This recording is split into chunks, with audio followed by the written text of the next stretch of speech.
안녕하세요. 밤이 깊었네요. 오늘 하루도 고생 많으셨죠? 편안하게 쉬면서 오늘 밤 따뜻한 옛날 이야기를 들어보세요. 옛날 옛적에 어느 한 깊은 산골 마을에 사람들의 발길이 좀처럼 닿지 않는 외딴 곳이 있었습니다. 매서운 겨울바람이 지리산 자락을 휘감아 돌며 마치 굶주린 짐승처럼 울부짖던 시절, 그 험한 산비탈 끄트머리에는 금방이라도 쓰러질 듯 위태로운 초가삼간 한 채가 겨우 버티고 서 있었습니다. 지붕을 덮은 볏짚은 세월의 풍패 썩어 문드러져 거무튀튀하게 변해 있었고, 틈새가 벌어진 문풍지는 밤새 들이치는 황소바람에 파르르 떨며 구슬픈 소리를 내곤 했습니다. 그곳에는 세상의 멸시와 조롱을 피해 숨어 사는 한 사내가 있었는데, 사람들은 그를 이름 대신 산 밑의 괴물이라 부르며 기피하곤 했습니다. 하지만 그의 진짜 이름은 김명수였고, 그 누구보다 맑은 눈동자를 가진 청년이었습니다.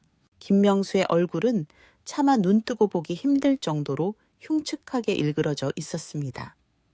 어릴 적 집에 난 큰 불길 속에서 어머니를 구하려다 입은 화상은 붉고 거친 나무 껍질처럼 그의 왼쪽 얼굴 전체를 뒤덮고 있었고, 그때 다친 다리는 평생 그를 절뚝거리게 만들었습니다.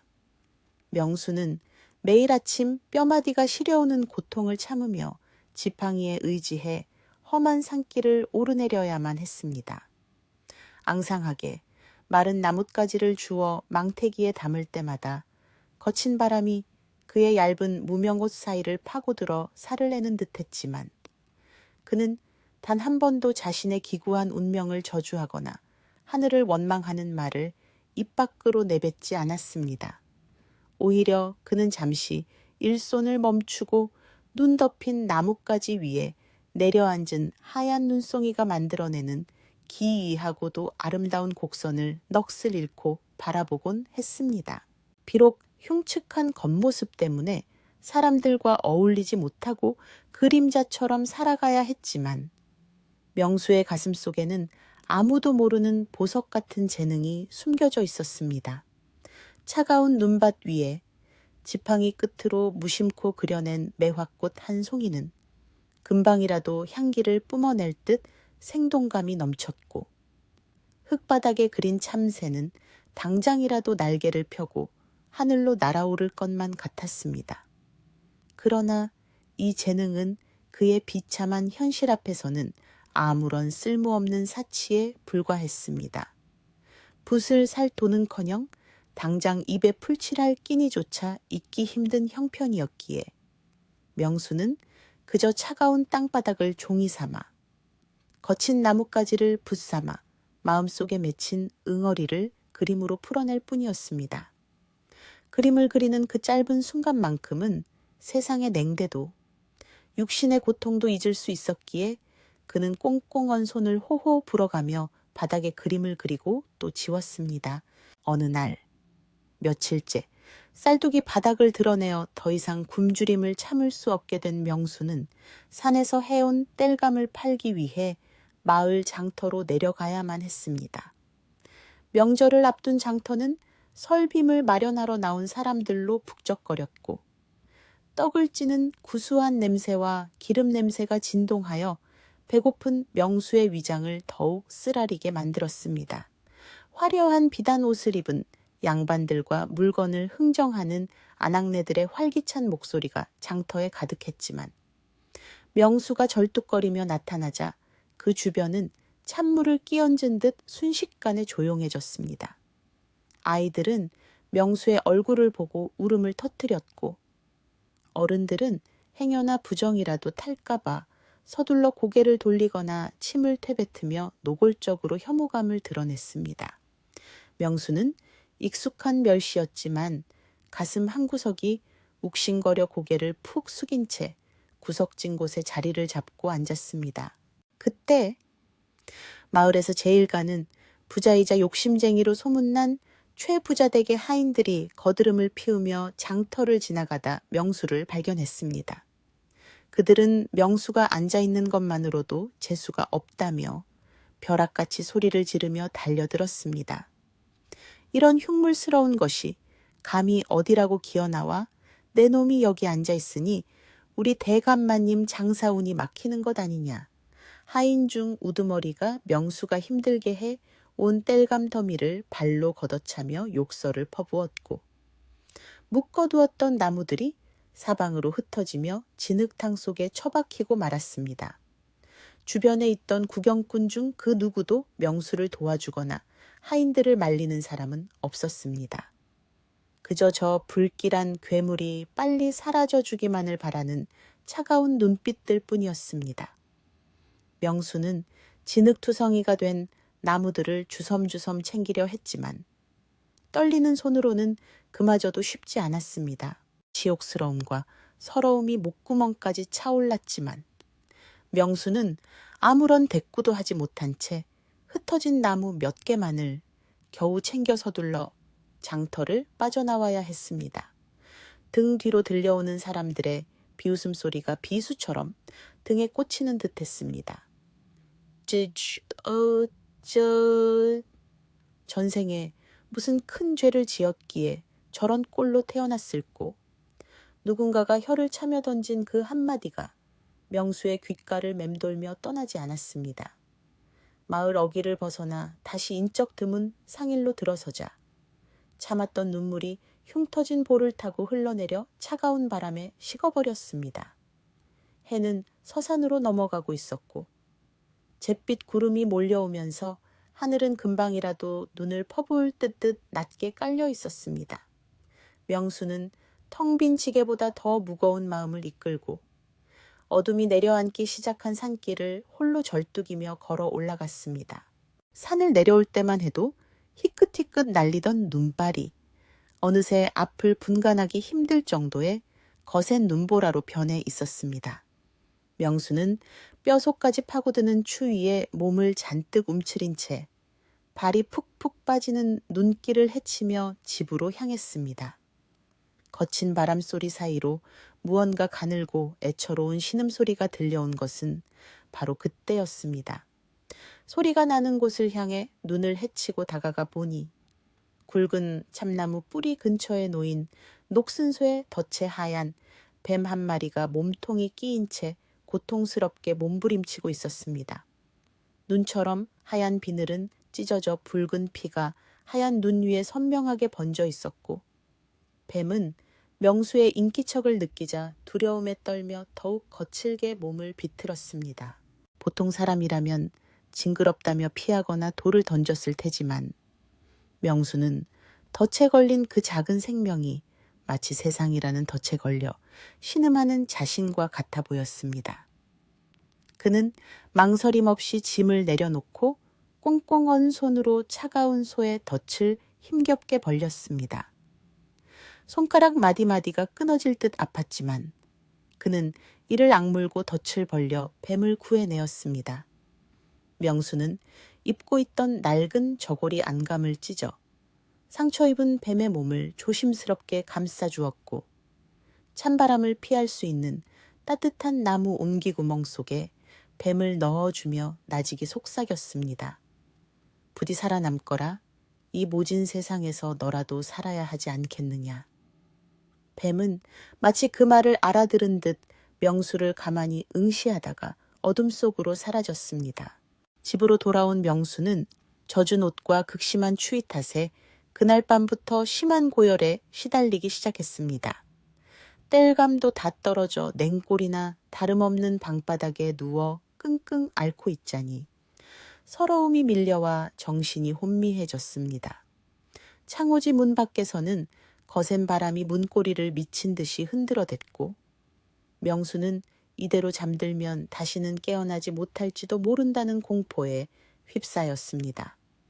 의식이 가물가물해지던 깊은 밤, 갑자기 밖에서 조심스러운 인기척과 함께 문을 두드리는 소리가 들려왔습니다. 계십니까? 지나가던 길손인데 눈보라가 너무 심해 잠시 쉬어갈 수 있겠습니까? 환청인가 싶어 귀를 의심했지만 목소리는 또렷하고 맑았습니다. 명수가 떨리는 몸을 일으켜 힘겹게 문을 열자 눈부시게 하얀 옷을 입은 한 여인이 눈보라 속에 서 있었습니다. 그녀의 피부는 눈처럼 희고 고왔으며 검은 머리카락은 밤하늘의 어둠을 담은 듯 윤기가 흘렀습니다.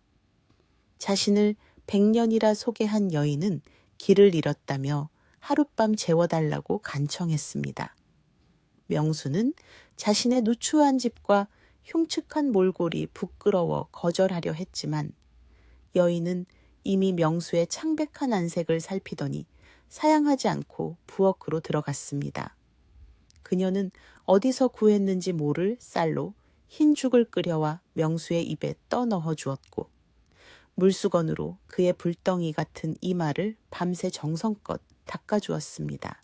며칠이 지나 명수의 열이 내리고 기운을 차렸을 때 그는 100년이 자신의 흉측한 화상 자국을 보고 놀라 도망칠 것이라 생각했습니다. 그래서 그는 고개를 돌려 얼굴을 감추려 했으나 100년은 오히려 따뜻한 손길로 명수의 상처난 뺨을 어루만졌습니다. 이 상처는 흉한 것이 아니라 불길 속에서도 생명을 구하려 했던 당신의 고귀한 마음이 새겨진 훈장입니다. 그녀의 눈에는 두려움이나 경멸 대신 깊은 연민과 존경이 담겨 있었습니다. 태어나서 처음 받아보는 따뜻한 시선과 위로에 명수는 참았던 눈물을 쏟아내고 말았습니다. 그날 이후 100년은 떠나지 않고 명수의 곁에 머물게 되었고 두 사람은 부부의 연을 맺고 서로를 의지하며 살아가기 시작했습니다. 100년이 들어온 뒤로 쓰러져 가던 초가집에는 놀라운 변화가 찾아왔습니다. 그녀가 손수 짠 배는 비단보다 곱고 윤기가 흘러 장터에 내다 팔면 좋은 값을 받을 수 있었고 덕분에 집안에는 쌀독이 마를 날이 없게 되었습니다. 무엇보다 가장 큰 변화는 명수 자신에게 일어났습니다. 100년은 명수가 바닥에 그린 그림을 보고 감탄하며 그에게 종기와 붓 그리고 먹을 장만해 주었습니다. 당신의 손끝에서 피어나는 세상은 너무나 아름다워요. 부디 그 재능을 썩히지 마세요. 아내의 진심 어린 격려에 힘입어 명수는 다시 붓을 잡았습니다. 따뜻한 방 안. 아내가 배를 짜는 달그락거리는 소리를 들으며 그림을 그리는 명수의 붓질에는 예전에는 없었던 생명력과 환희가 깃들기 시작했습니다. 어느덧 길고 혹독했던 겨울이 물러가고 지리산 자락에도 따스한 봄바람이 불어와 얼어붙었던 계곡물을 녹이기 시작했습니다. 겨우내 100년이 정성스레 짠 비단은 그 품질이 어찌나 훌륭한지 장터 상인들 사이에서 선녀가 짠 비단이라는 소문이 돌 정도였습니다. 생활이 조금씩 펴지자 명수는 더 이상 나무를 하러 다니지 않고 온종일 그림에만 전념할 수 있게 되었습니다. 따사로운 햇살이 문지방을 넘어 방 안깊숙이 들어오던 어느 봄날 오후 명수는 100년이 짜준 가장 고운 비단 한 필을 바닥에 펼쳤습니다. 묵을 잔뜩 머금은 붓끝이 하얀 비단 위에 닿자 마치 살아있는 검은 용이 꿈틀거리는 듯 힘차게 뻗어나가며 고목의 매화나무 가지가 그려졌습니다. 명수의 호흡은 차분했지만 분 놀림에는 거침이 없었고 그의 눈빛은 그 어느 때보다 깊고 맑게 빛나고 있었습니다. 마지막으로 붉은 물감을 찍어가지 끝에 매화 꽃망울을 그려 넣는 순간 믿을 수 없는 일이 벌어졌습니다. 그림이 완성되자마자 방 안가득 은은하고 그윽한 매화 향기가 퍼져나가기 시작한 것이었습니다. 그 향기는 어찌나 진하고 고운지 열어놓은 방문을 통해 봄바람을 타고 마당 밖으로 흘러나갔습니다. 잠시 후 어디선가 호랑나비 한 쌍이 팔랑거리며 날아들어 방 안을 맴돌더니 명수가 방금 그린 그림 속 매화꽃 위에 사뿐히 내려앉았습니다. 그림 속의 꽃을 진짜 꽃으로 착각한 나비들은 날개를 접고 꿀을 찾고 있었습니다. 곁에서 지켜보던 백년은 입을 다물지 못한 채 그 신비로운 광경을 바라보았고, 명수 또한 자신의 손끝에서 일어난 기적에 가슴이 벅차올라 붓을 쥔 손을 파르르 떨었습니다. 발 없는 말이 천리를 간다더니. 명수의 그림이 살아 움직인다는 소문은 삽시간에 마을을 넘어 인근 고을까지 퍼져나갔습니다. 그리고 그 소문은 탐욕스러운 최부자의 귀에도 들어가게 되었습니다. 돈과 권력에 눈이 먼 최부자는 그 신묘한 그림을 손에 넣으면 자신의 부귀영화가 영원할 것이라 믿었습니다. 며칠 뒤 요란한 발소리와 함께 최부자가 건장한 하인들을 대동하고 명수의 초가집 마당에 들이닥쳤습니다. 으리으리한 비단옷을 걸친 최부자는 명수의 흉측한 얼굴을 보고 잠시 눈살을 찌푸렸지만 곧 거만한 태도로 뒷짐을 지고 말했습니다. 내 놈이 그림을 그리 기가 막히게 그린다지 내 너에게 큰 기회를 주마. 나를 위해 천년 만년 살 수 있는 불로장생의 그림을 그려라. 그리하면 내 놈의 가난을 면하게 해줄 금덩이를 던져주마. 예전의 명수라면 최부자의 호통에 기가 눌려 바들바들 떨며 숨기 바빴을 것입니다. 하지만 지금의 명수는 달랐습니다. 그의 곁에는 그를 믿어주는 백년이 있었고, 자신의 재능에 대한 자부심이 단단한 뿌리처럼 마음속에 자리 잡고 있었기 때문입니다. 명수는 절뚝거리는 다리를 곧게 펴고 일어나 최 부자의 탐욕스런 눈을 똑바로 쳐다보았습니다. 대감마님, 제 붓은 마음을 담아내는 것이지 욕심을 채우는 도구가 아닙니다. 맑은 마음이 없는 그림에는 생명이 깃들지 않는 법, 대감의 부귀영화를 위한 그림은 그릴 수 없습니다. 명수의 단호하고 기품 있는 거절에 마당에 있던 모든 이들이 숨을 죽였습니다. 천대받던 괴물이 감히 마을의 왕이나 다름없는 최부자의 명령을 거역한 것은 상상조차 할 수 없는 일이었습니다. 얼굴이 불그락푸르락해진 최부자는 분을 참지 못하고 고래고래 소리를 질렀습니다. 내 이놈 천한 것이 감히 내 명을 어겨 내 놈이 정녕 목숨이 아깝지 않은 모양이구나. 최부자는 하인들에게 당장 집을 부수라고 명하려 했지만 그때 마을 사람들이 하나둘씩 명수의 집 주변으로 몰려들기 시작했습니다. 그들은 백년에게 도움을 받았거나 명수의 그림을 보고 감동했던 사람들이었습니다. 보는 눈이 많아지자 최부자는 억지로 화를 누르며 비열한 미소를 지었습니다. 흥, 두고 보자. 내 놈이 언제까지 그렇게 뻣뻣하게 구나보자. 최부자는 획 돌아서서 나가며 들으라는 듯 큰 소리로 떠들어댔습니다. 저놈이 갑자기 저렇게 변한 건 다 저 여자 때문이다. 저 여자는 사람이 아니다. 산속에 사는 여우가 둔갑해서 사람을 홀리는 게야. 그렇지 않고서야 저런 흉물과 살 리가 있나. 초의 부자는 돌아가는 길 내내 백년이 요물이라는 헛소문을 퍼뜨렸지만 사람들의 반응은 예전과 달랐습니다. 예전 같으면 맹목적으로 최 부자의 말에 동조하여 돌을 던졌을 테지만 이제 마을 사람들은 수군거리면서도 명수 부부를 옹호했습니다. 아니야. 그 색시가 얼마나 마음씨가 고운지 몰라. 지난번 우리 애가 아플 때 약초를 가져다 준 것도 그 색시였어. 맞아. 괴물이라고 손가락질하던 명수가 저렇게 훌륭한 그림을 그리게 된 것도 다 부인의 내조 덕분이 아니겠어.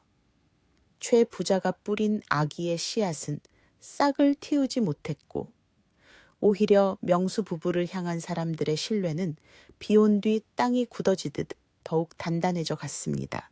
명수는 마당에 서서 멀어져가는 최 부자의 뒷모습을 바라보며 다가올 먹구름을 예감하듯 조용히 백년의 손을 꼭 잡았습니다.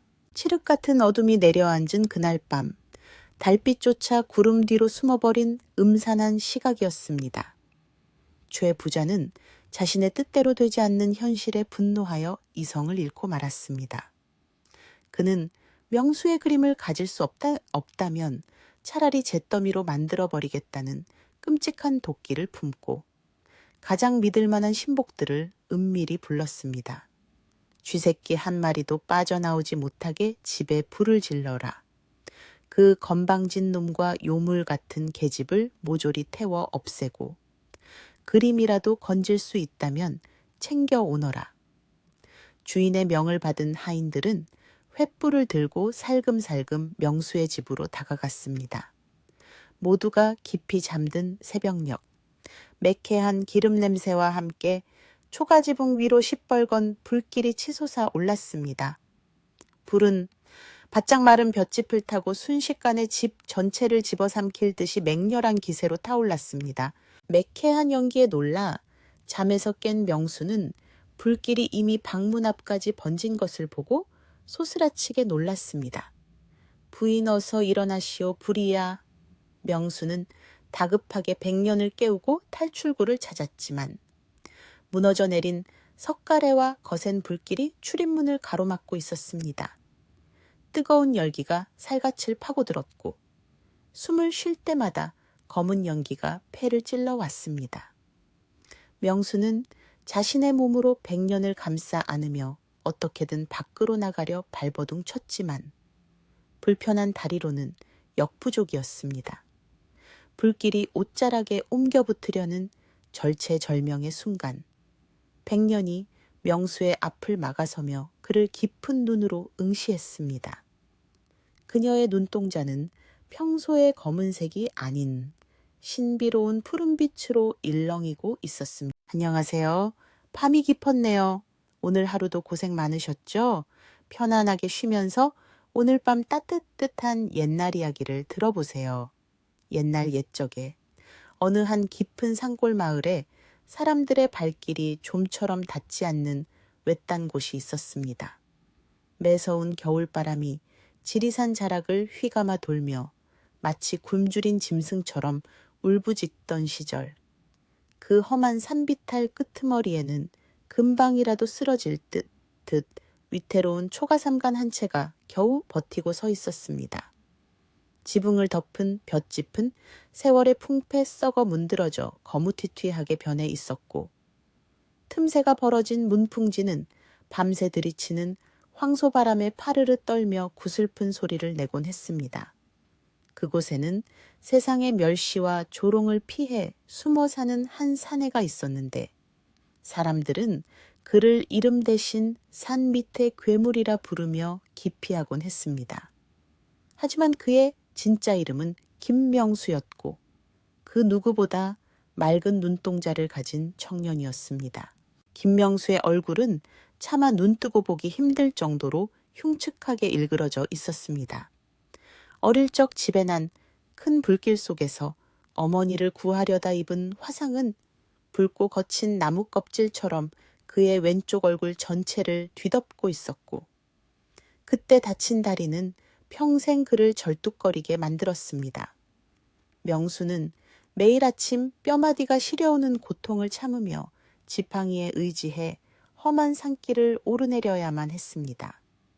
앙상하게 마른 나뭇가지를 주워 망태기에 담을 때마다 거친 바람이 그의 얇은 무명옷 사이를 파고들어 살을 내는 듯했지만 그는 단 한 번도 자신의 기구한 운명을 저주하거나 하늘을 원망하는 말을 입 밖으로 내뱉지 않았습니다.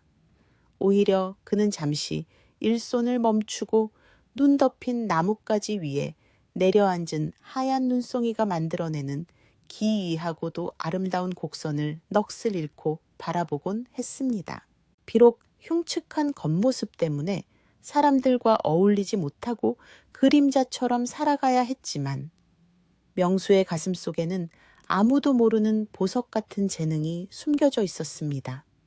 차가운 눈밭 위에 지팡이 끝으로 무심코 그려낸 매화꽃 한 송이는 금방이라도 향기를 뿜어낼 듯 생동감이 넘쳤고 흙바닥에 그린 참새는 당장이라도 날개를 펴고 하늘로 날아오를 것만 같았습니다. 그러나 이 재능은 그의 비참한 현실 앞에서는 아무런 쓸모없는 사치에 불과했습니다. 붓을 살 돈은커녕 당장 입에 풀칠할 끼니조차 있기 힘든 형편이었기에 명수는 그저 차가운 땅바닥을 종이 삼아 거친 나뭇가지를 붓 삼아 마음속에 맺힌 응어리를 그림으로 풀어낼 뿐이었습니다. 그림을 그리는 그 짧은 순간만큼은 세상의 냉대도 육신의 고통도 잊을 수 있었기에 그는 꽁꽁언 손을 호호 불어가며 바닥에 그림을 그리고 또 지웠습니다. 어느 날 며칠째 쌀독이 바닥을 드러내어 더 이상 굶주림을 참을 수 없게 된 명수는 산에서 해온 땔감을 팔기 위해 마을 장터로 내려가야만 했습니다. 명절을 앞둔 장터는 설빔을 마련하러 나온 사람들로 북적거렸고 떡을 찌는 구수한 냄새와 기름 냄새가 진동하여 배고픈 명수의 위장을 더욱 쓰라리게 만들었습니다. 화려한 비단 옷을 입은 양반들과 물건을 흥정하는 아낙네들의 활기찬 목소리가 장터에 가득했지만 명수가 절뚝거리며 나타나자 그 주변은 찬물을 끼얹은 듯 순식간에 조용해졌습니다. 아이들은 명수의 얼굴을 보고 울음을 터뜨렸고 어른들은 행여나 부정이라도 탈까봐 서둘러 고개를 돌리거나 침을 퇴뱉으며 노골적으로 혐오감을 드러냈습니다. 명수는 익숙한 멸시였지만 가슴 한구석이 욱신거려 고개를 푹 숙인 채 구석진 곳에 자리를 잡고 앉았습니다. 그때 마을에서 제일 가는 부자이자 욕심쟁이로 소문난 최부자댁의 하인들이 거드름을 피우며 장터를 지나가다 명수를 발견했습니다. 그들은 명수가 앉아있는 것만으로도 재수가 없다며 벼락같이 소리를 지르며 달려들었습니다. 이런 흉물스러운 것이 감히 어디라고 기어나와 내 놈이 여기 앉아있으니 우리 대감마님 장사운이 막히는 것 아니냐. 하인 중 우두머리가 명수가 힘들게 해 온 땔감 더미를 발로 걷어차며 욕설을 퍼부었고 묶어두었던 나무들이 사방으로 흩어지며 진흙탕 속에 처박히고 말았습니다. 주변에 있던 구경꾼 중 그 누구도 명수를 도와주거나 하인들을 말리는 사람은 없었습니다. 그저 저 불길한 괴물이 빨리 사라져 주기만을 바라는 차가운 눈빛들 뿐이었습니다. 명수는 진흙투성이가 된 나무들을 주섬주섬 챙기려 했지만 떨리는 손으로는 그마저도 쉽지 않았습니다. 지옥스러움과 서러움이 목구멍까지 차올랐지만 명수는 아무런 대꾸도 하지 못한 채 흩어진 나무 몇 개만을 겨우 챙겨 서둘러 장터를 빠져나와야 했습니다. 등 뒤로 들려오는 사람들의 비웃음 소리가 비수처럼 등에 꽂히는 듯했습니다. 전생에 무슨 큰 죄를 지었기에 저런 꼴로 태어났을꼬. 누군가가 혀를 차며 던진 그 한마디가 명수의 귓가를 맴돌며 떠나지 않았습니다. 마을 어귀를 벗어나 다시 인적 드문 상일로 들어서자 참았던 눈물이 흉터진 볼을 타고 흘러내려 차가운 바람에 식어버렸습니다. 해는 서산으로 넘어가고 있었고 잿빛 구름이 몰려오면서 하늘은 금방이라도 눈을 퍼부을 듯 낮게 깔려 있었습니다. 명수는 텅 빈 지게보다 더 무거운 마음을 이끌고 어둠이 내려앉기 시작한 산길을 홀로 절뚝이며 걸어 올라갔습니다. 산을 내려올 때만 해도 희끗희끗 날리던 눈발이 어느새 앞을 분간하기 힘들 정도의 거센 눈보라로 변해 있었습니다. 명수는 뼈속까지 파고드는 추위에 몸을 잔뜩 움츠린 채 발이 푹푹 빠지는 눈길을 헤치며 집으로 향했습니다.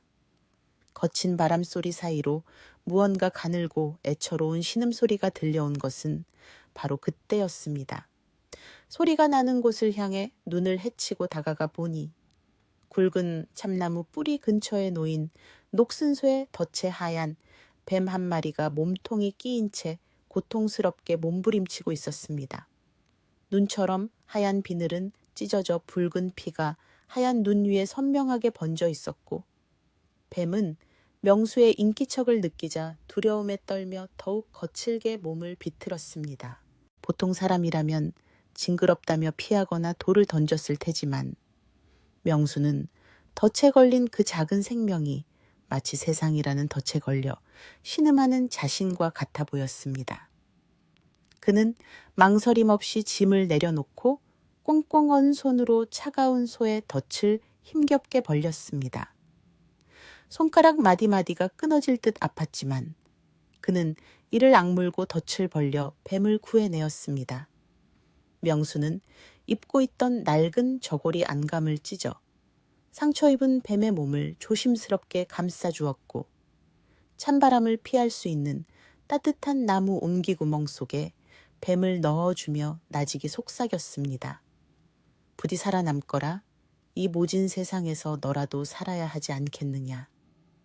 뱀은 마치 그 말을 알아들은 듯 명수를 가만히 응시하다가 어둠 속으로 사라졌습니다. 집으로 돌아온 명수는 젖은 옷과 극심한 추위 탓에 그날 밤부터 심한 고열에 시달리기 시작했습니다. 땔감도 다 떨어져 냉골이나 다름없는 방바닥에 누워 끙끙 앓고 있자니 서러움이 밀려와 정신이 혼미해졌습니다. 창호지 문 밖에서는 거센 바람이 문고리를 미친 듯이 흔들어댔고 명수는 이대로 잠들면 다시는 깨어나지 못할지도 모른다는 공포에 휩싸였습니다.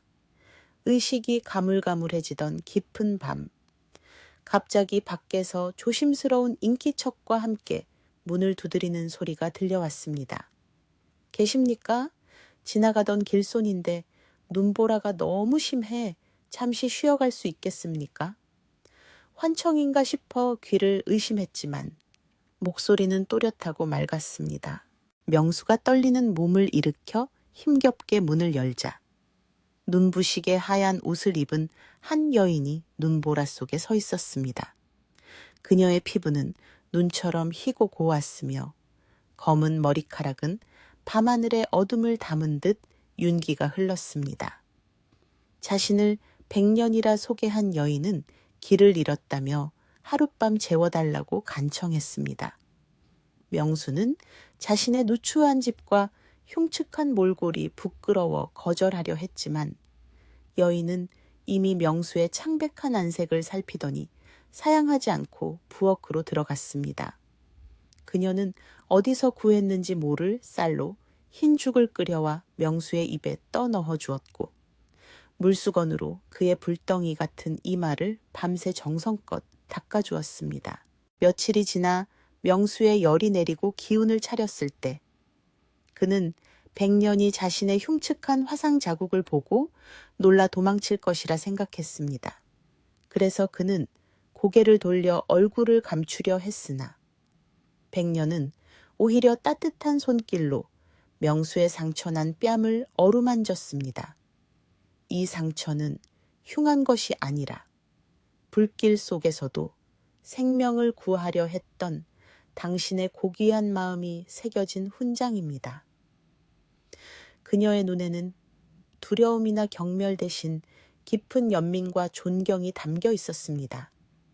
태어나서 처음 받아보는 따뜻한 시선과 위로에 명수는 참았던 눈물을 쏟아내고 말았습니다. 그날 이후 100년은 떠나지 않고 명수의 곁에 머물게 되었고 두 사람은 부부의 연을 맺고 서로를 의지하며 살아가기 시작했습니다. 100년이 들어온 뒤로 쓰러져 가던 초가집에는 놀라운 변화가 찾아왔습니다. 그녀가 손수 짠 배는 비단보다 곱고 윤기가 흘러 장터에 내다 팔면 좋은 값을 받을 수 있었고 덕분에 집안에는 쌀독이 마를 날이 없게 되었습니다. 무엇보다 가장 큰 변화는 명수 자신에게 일어났습니다. 100년은 명수가 바닥에 그린 그림을 보고 감탄하며 그에게 종기와 붓 그리고 먹을 장만해 주었습니다. 당신의 손끝에서 피어나는 세상은 너무나 아름다워요. 부디 그 재능을 썩히지 마세요. 아내의 진심 어린 격려에 힘입어 명수는 다시 붓을 잡았습니다. 따뜻한 방 안. 아내가 배를 짜는 달그락거리는 소리를 들으며 그림을 그리는 명수의 붓질에는 예전에는 없었던 생명력과 환희가 깃들기 시작했습니다. 어느덧 길고 혹독했던 겨울이 물러가고 지리산 자락에도 따스한 봄바람이 불어와 얼어붙었던 계곡물을 녹이기 시작했습니다. 겨우내 100년이 정성스레 짠 비단은 그 품질이 어찌나 훌륭한지 장터 상인들 사이에서 선녀가 짠 비단이라는 소문이 돌 정도였습니다. 생활이 조금씩 펴지자 명수는 더 이상 나무를 하러 다니지 않고 온종일 그림에만 전념할 수 있게 되었습니다. 따사로운 햇살이 문지방을 넘어 방 안깊숙이 들어오던 어느 봄날 오후, 명수는 100년이 짜준 가장 고운 비단 한 필을 바닥에 펼쳤습니다. 묵을 잔뜩 머금은 붓끝이 하얀 비단 위에 닿자 마치 살아있는 검은 용이 꿈틀거리는 듯 힘차게 뻗어나가며 고목의 매화나무 가지가 그려졌습니다. 명수의 호흡은 차분했지만 분놀림에는 거침이 없었고 그의 눈빛은 그 어느 때보다 깊고 맑게 빛나고 있었습니다. 마지막으로 붉은 물감을 찍어가지 끝에 매화 꽃망울을 그려 넣는 순간 믿을 수 없는 일이 벌어졌습니다. 그림이 완성되자마자 방 안가득 은은하고 그윽한 매화 향기가 퍼져나가기 시작한 것이었습니다. 그 향기는 어찌나 진하고 고운지 열어놓은 방문을 통해 봄바람을 타고 마당 밖으로 흘러나갔습니다. 잠시 후 어디선가 호랑나비 한 쌍이 팔랑거리며 날아들어 방 안을 맴돌더니 명수가 방금 그린 그림 속 매화꽃 위에 사뿐히 내려앉았습니다. 그림 속의 꽃을 진짜 꽃으로 착각한 나비들은 날개를 접고 꿀을 찾고 있었습니다. 곁에서 지켜보던 백년은 입을 다물지 못한 채 그 신비로운 광경을 바라보았고 명수 또한 자신의 손끝에서 일어난 기적에 가슴이 벅차올라 붓을 쥔 손을 파르르 떨었습니다. 발 없는 말이 천리를 간다더니 명수의 그림이 살아 움직인다는 소문은 삽시간에 마을을 넘어 인근 고을까지 퍼져나갔습니다. 그리고 그 소문은 탐욕스러운 최부자의 귀에도 들어가게 되었습니다. 돈과 권력에 눈이 먼 최부자는 그 신묘한 그림을 손에 넣으면 자신의 부귀영화가 영원할 것이라 믿었습니다. 며칠 뒤 요란한 발소리와 함께 최부자가 건장한 하인들을 대동하고 명수의 초가집 마당에 들이닥쳤습니다. 으리으리한 비단옷을 걸친 최부자는 명수의 흉측한 얼굴을 보고 잠시 눈살을 찌푸렸지만 곧 거만한 태도로 뒷짐을 지고 말했습니다. 내 놈이 그림을 그리 기가 막히게 그린다지 내 너에게 큰 기회를 주마.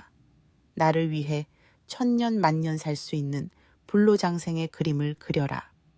그리하면 내 놈의 가난을 면하게 해줄 금덩이를 던져주마. 예전의 명수라면 최부자의 호통에 기가 눌려 바들바들 떨며 숨기 바빴을 것입니다. 하지만 지금의 명수는 달랐습니다. 그의 곁에는 그를 믿어주는 백년이 있었고 자신의 재능에 대한 자부심이 단단한 뿌리처럼 마음속에 자리 잡고 있었기 때문입니다. 명수는 절뚝거리는 다리를 곧게 펴고 일어나 최 부자의 탐욕스런 눈을 똑바로 쳐다보았습니다. 대감마님, 제 붓은 마음을 담아내는 것이지 욕심을 채우는 도구가 아닙니다. 맑은 마음이 없는 그림에는 생명이 깃들지 않는 법, 대감의 부귀영화를 위한 그림은 그릴 수 없습니다. 명수의 단호하고 기품 있는 거절에 마당에 있던 모든 이들이 숨을 죽였습니다. 천대받던 괴물이 감히 마을의 왕이나 다름없는 최부자의 명령을 거역한 것은 상상조차 할 수 없는 일이었습니다. 얼굴이 불그락푸르락해진 최부자는 분을 참지 못하고 고래고래 소리를 질렀습니다. 내 이놈 천한 것이 감히 내 명을 어겨 내 놈이 정녕 목숨이 아깝지 않은 모양이구나. 최부자는 하인들에게 당장 집을 부수라고 명하려 했지만 그때 마을 사람들이 하나둘씩 명수의 집 주변으로 몰려들기 시작했습니다. 그들은 백년에게 도움을 받았거나 명수의 그림을 보고 감동했던 사람들이었습니다. 보는 눈이 많아지자 최 부자는 억지로 화를 누르며 비열한 미소를 지었습니다.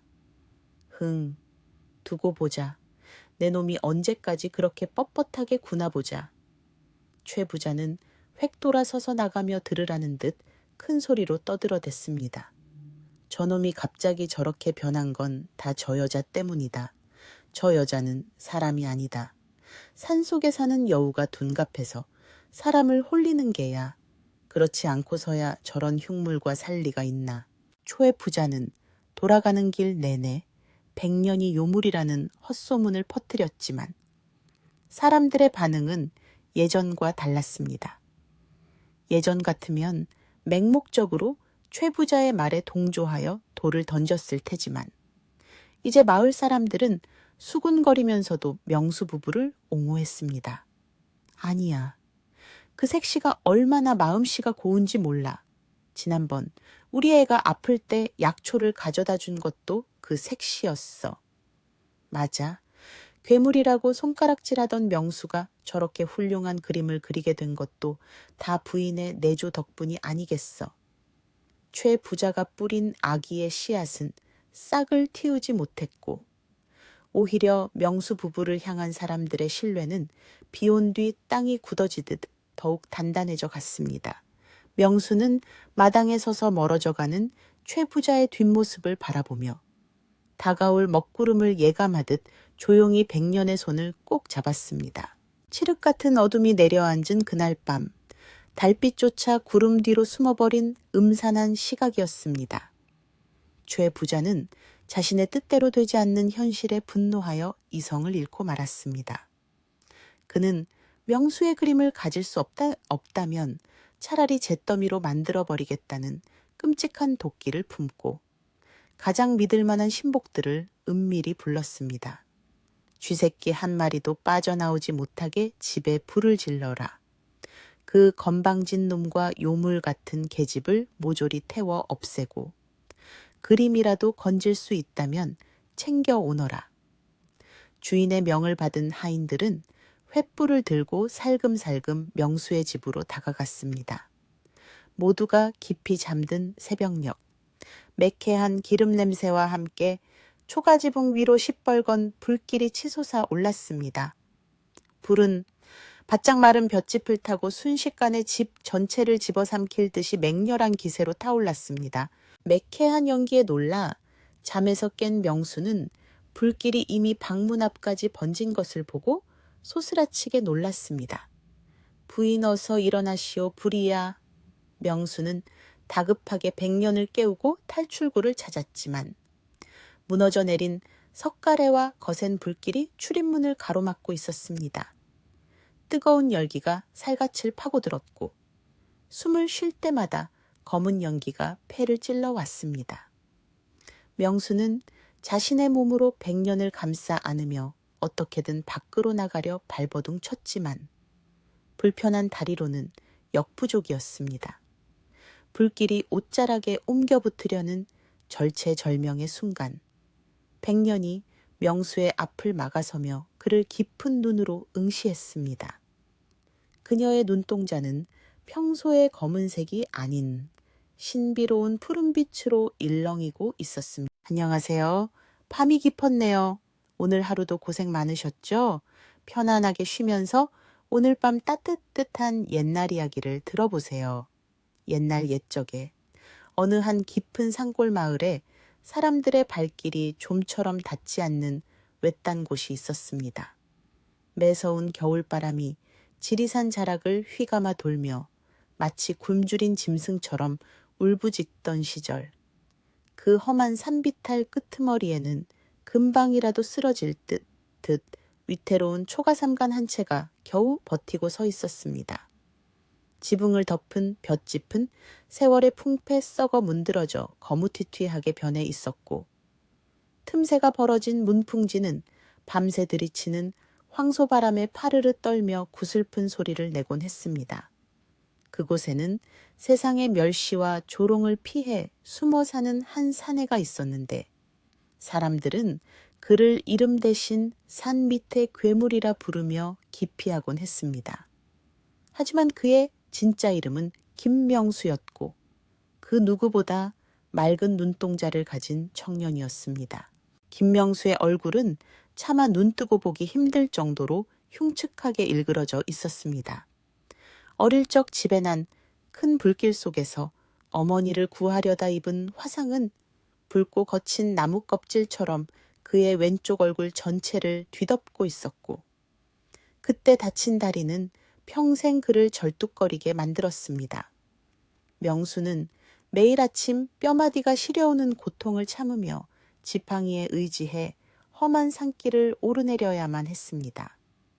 앙상하게 마른 나뭇가지를 주워 망태기에 담을 때마다 거친 바람이 그의 얇은 무명옷 사이를 파고들어 살을 내는 듯했지만, 그는 단 한 번도 자신의 기구한 운명을 저주하거나 하늘을 원망하는 말을 입 밖으로 내뱉지 않았습니다.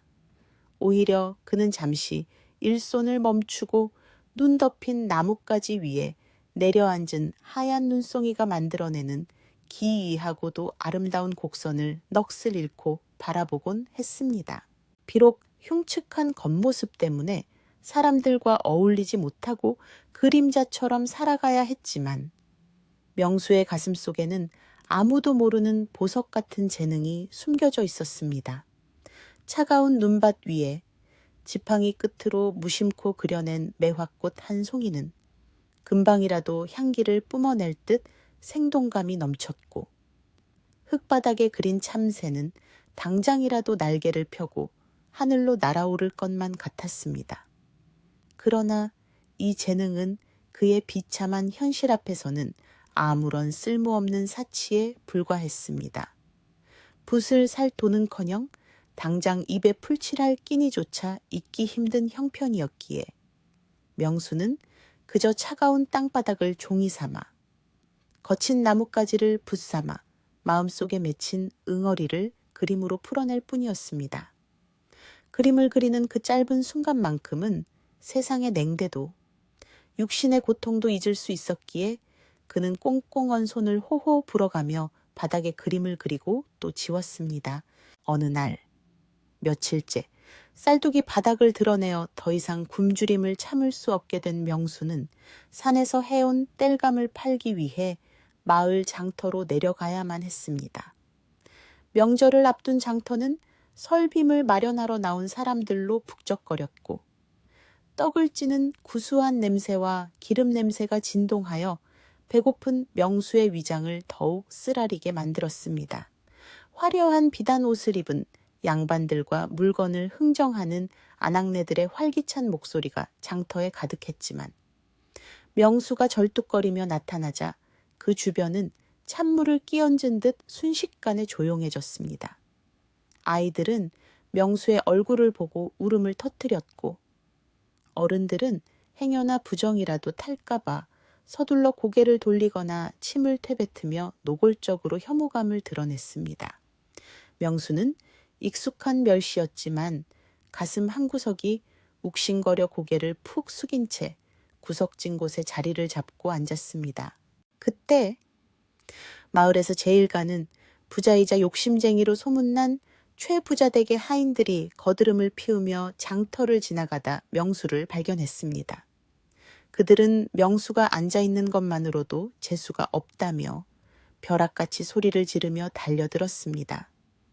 이런 흉물스러운 것이 감히 어디라고 기어나와 내 놈이 여기 앉아있으니 우리 대감마님 장사운이 막히는 것 아니냐. 하인 중 우두머리가 명수가 힘들게 해 온 땔감 더미를 발로 걷어차며 욕설을 퍼부었고, 묶어두었던 나무들이 사방으로 흩어지며 진흙탕 속에 처박히고 말았습니다. 주변에 있던 구경꾼 중 그 누구도 명수를 도와주거나 하인들을 말리는 사람은 없었습니다. 그저 저 불길한 괴물이 빨리 사라져 주기만을 바라는 차가운 눈빛들 뿐이었습니다. 명수는 진흙투성이가 된 나무들을 주섬주섬 챙기려 했지만 떨리는 손으로는 그마저도 쉽지 않았습니다.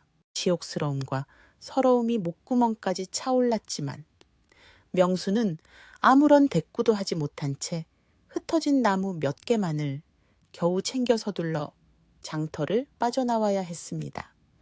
등 뒤로 들려오는 사람들의 비웃음 소리가 비수처럼 등에 꽂히는 듯 했습니다. 전생에 무슨 큰 죄를 지었기에 저런 꼴로 태어났을꼬. 누군가가 혀를 차며 던진 그 한마디가 명수의 귓가를 맴돌며 떠나지 않았습니다. 마을 어귀를 벗어나 다시 인적 드문 상일로 들어서자 참았던 눈물이 흉터진 볼을 타고 흘러내려 차가운 바람에 식어버렸습니다. 해는 서산으로 넘어가고 있었고 잿빛 구름이 몰려오면서 하늘은 금방이라도 눈을 퍼부을 듯 낮게 깔려 있었습니다. 명수는 텅 빈 지게보다 더 무거운 마음을 이끌고 어둠이 내려앉기 시작한 산길을 홀로 절뚝이며 걸어 올라갔습니다. 산을 내려올 때만 해도 희끗희끗 날리던 눈발이 어느새 앞을 분간하기 힘들 정도의 거센 눈보라로 변해 있었습니다.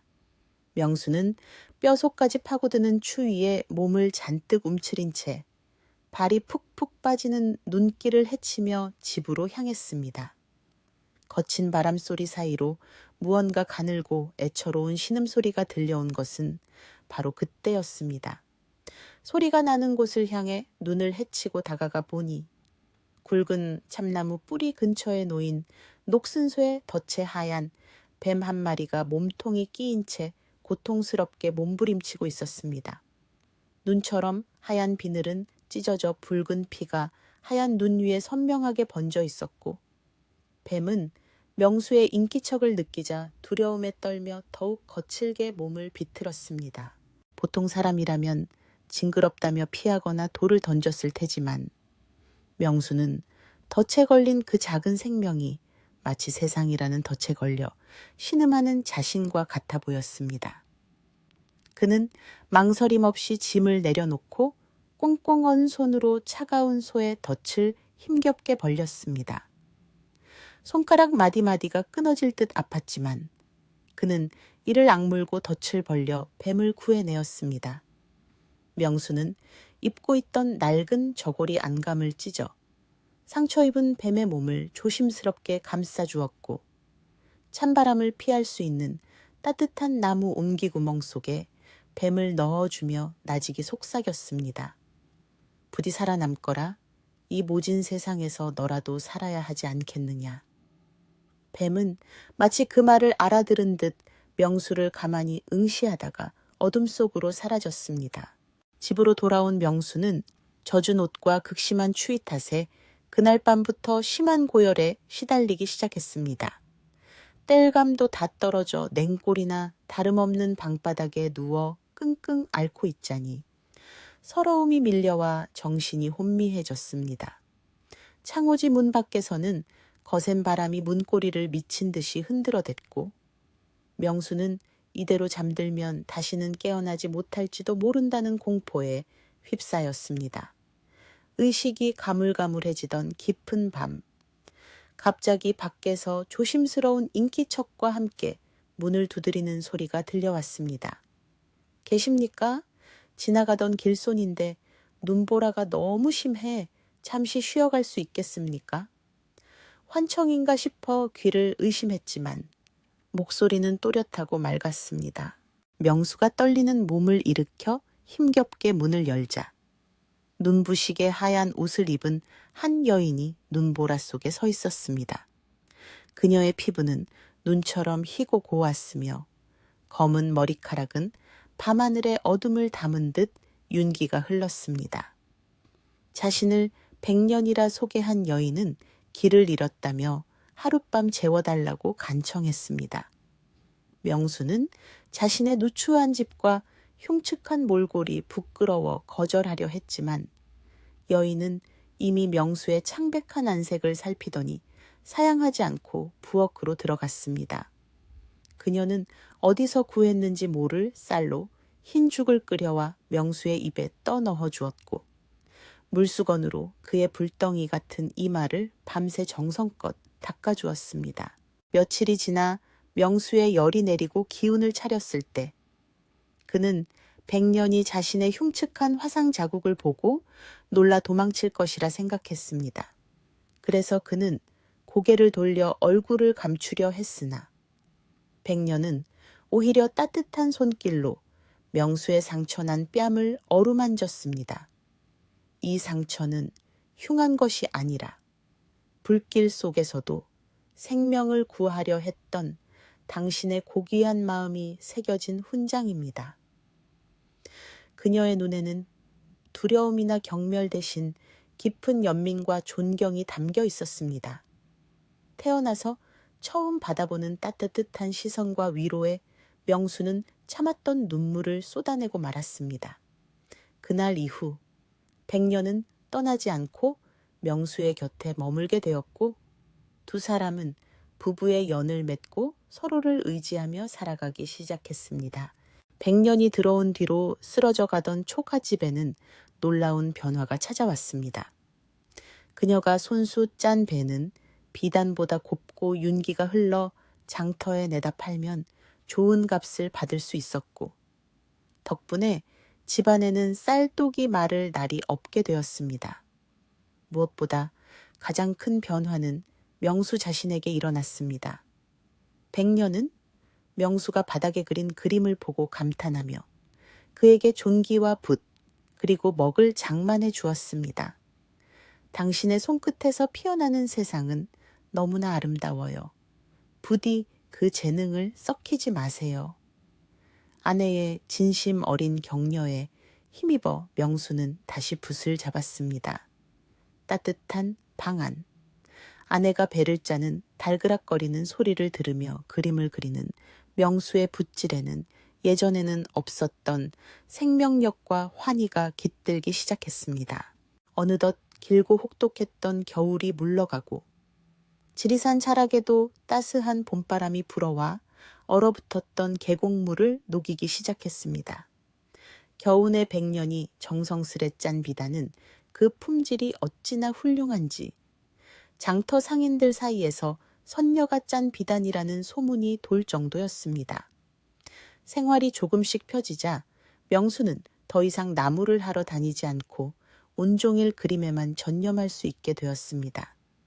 따사로운 햇살이 문지방을 넘어 방 안깊숙이 들어오던 어느 봄날 오후 명수는 백년이 짜준 가장 고운 비단 한 필을 바닥에 펼쳤습니다. 묵을 잔뜩 머금은 붓끝이 하얀 비단 위에 닿자 마치 살아있는 검은 용이 꿈틀거리는 듯 힘차게 뻗어나가며 고목의 매화나무 가지가 그려졌습니다. 명수의 호흡은 차분했지만 분놀림에는 거침이 없었고 그의 눈빛은 그 어느 때보다 깊고 맑게 빛나고 있었습니다. 마지막으로 붉은 물감을 찍어가지 끝에 매화 꽃망울을 그려 넣는 순간 믿을 수 없는 일이 벌어졌습니다. 그림이 완성되자마자 방 안가득 은은하고 그윽한 매화 향기가 퍼져나가기 시작한 것이었습니다. 그 향기는 어찌나 진하고 고운지 열어놓은 방문을 통해 봄바람을 타고 마당 밖으로 흘러나갔습니다. 잠시 후 어디선가 호랑나비 한 쌍이 팔랑거리며 날아들어 방 안을 맴돌더니 명수가 방금 그린 그림 속 매화꽃 위에 사뿐히 내려앉았습니다. 그림 속의 꽃을 진짜 꽃으로 착각한 나비들은 날개를 접고 꿀을 찾고 있었습니다. 곁에서 지켜보던 백년은 입을 다물지 못한 채 그 신비로운 광경을 바라보았고 명수 또한 자신의 손끝에서 일어난 기적에 가슴이 벅차올라 붓을 쥔 손을 파르르 떨었습니다. 발 없는 말이 천리를 간다더니 명수의 그림이 살아 움직인다는 소문은 삽시간에 마을을 넘어 인근 고을까지 퍼져나갔습니다. 그리고 그 소문은 탐욕스러운 최부자의 귀에도 들어가게 되었습니다. 돈과 권력에 눈이 먼 최부자는 그 신묘한 그림을 손에 넣으면 자신의 부귀영화가 영원할 것이라 믿었습니다. 며칠 뒤 요란한 발소리와 함께 최부자가 건장한 하인들을 대동하고 명수의 초가집 마당에 들이닥쳤습니다. 으리으리한 비단옷을 걸친 최부자는 명수의 흉측한 얼굴을 보고 잠시 눈살을 찌푸렸지만 곧 거만한 태도로 뒷짐을 지고 말했습니다. 내 놈이 그림을 그리 기가 막히게 그린다지 내 너에게 큰 기회를 주마. 나를 위해 천년 만년 살 수 있는 불로장생의 그림을 그려라.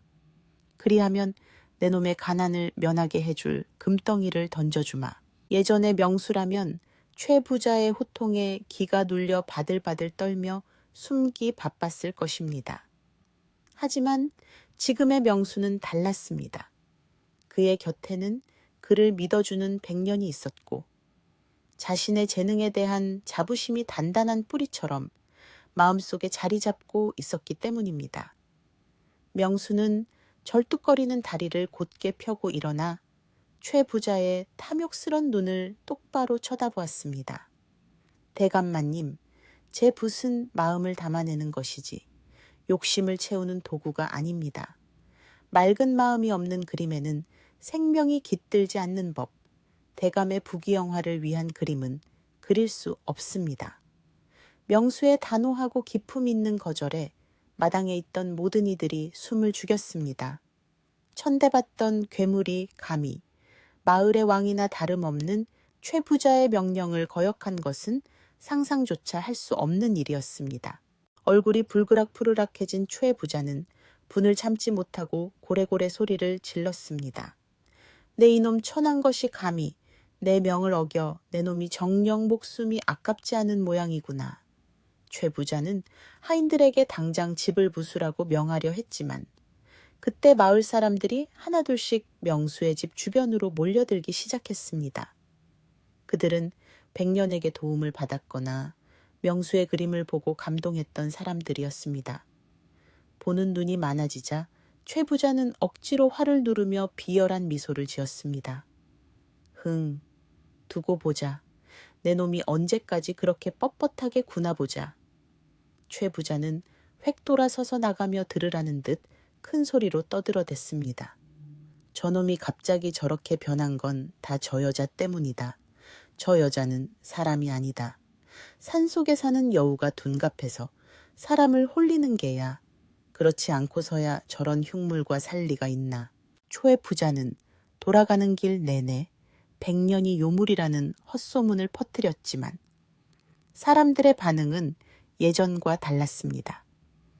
예전 같으면 맹목적으로 최 부자의 말에 동조하여 돌을 던졌을 테지만 이제 마을 사람들은 수군거리면서도 명수 부부를 옹호했습니다. 아니야. 그 색시가 얼마나 마음씨가 고운지 몰라. 지난번 우리 애가 아플 때 약초를 가져다 준 것도 그 색시였어. 맞아. 괴물이라고 손가락질하던 명수가 저렇게 훌륭한 그림을 그리게 된 것도 다 부인의 내조 덕분이 아니겠어. 최 부자가 뿌린 악의의 씨앗은 싹을 틔우지 못했고 오히려 명수 부부를 향한 사람들의 신뢰는 비온 뒤 땅이 굳어지듯 더욱 단단해져 갔습니다. 명수는 마당에 서서 멀어져가는 최 부자의 뒷모습을 바라보며 다가올 먹구름을 예감하듯 조용히 백년의 손을 꼭 잡았습니다. 칠흑 같은 어둠이 내려앉은 그날 밤, 달빛조차 구름 뒤로 숨어버린 음산한 시각이었습니다. 최 부자는 자신의 뜻대로 되지 않는 현실에 분노하여 이성을 잃고 말았습니다. 그는 명수의 그림을 가질 수 없다면 차라리 잿더미로 만들어버리겠다는 끔찍한 도끼를 품고 가장 믿을 만한 신복들을 은밀히 불렀습니다. 쥐새끼 한 마리도 빠져나오지 못하게 집에 불을 질러라. 그 건방진 놈과 요물 같은 계집을 모조리 태워 없애고 그림이라도 건질 수 있다면 챙겨 오너라. 주인의 명을 받은 하인들은 횃불을 들고 살금살금 명수의 집으로 다가갔습니다. 모두가 깊이 잠든 새벽녘, 매캐한 기름 냄새와 함께 초가지붕 위로 시뻘건 불길이 치솟아 올랐습니다. 불은 바짝 마른 볏짚을 타고 순식간에 집 전체를 집어삼킬 듯이 맹렬한 기세로 타올랐습니다. 매캐한 연기에 놀라 잠에서 깬 명수는 불길이 이미 방문 앞까지 번진 것을 보고 소스라치게 놀랐습니다. 부인 어서 일어나시오 불이야. 명수는 다급하게 백년을 깨우고 탈출구를 찾았지만 무너져 내린 석가래와 거센 불길이 출입문을 가로막고 있었습니다. 뜨거운 열기가 살갗을 파고들었고 숨을 쉴 때마다 검은 연기가 폐를 찔러왔습니다. 명수는 자신의 몸으로 백년을 감싸 안으며 어떻게든 밖으로 나가려 발버둥 쳤지만 불편한 다리로는 역부족이었습니다. 불길이 옷자락에 옮겨 붙으려는 절체절명의 순간 백년이 명수의 앞을 막아서며 그를 깊은 눈으로 응시했습니다. 그녀의 눈동자는 평소의 검은색이 아닌 신비로운 푸른빛으로 일렁이고 있었습니다.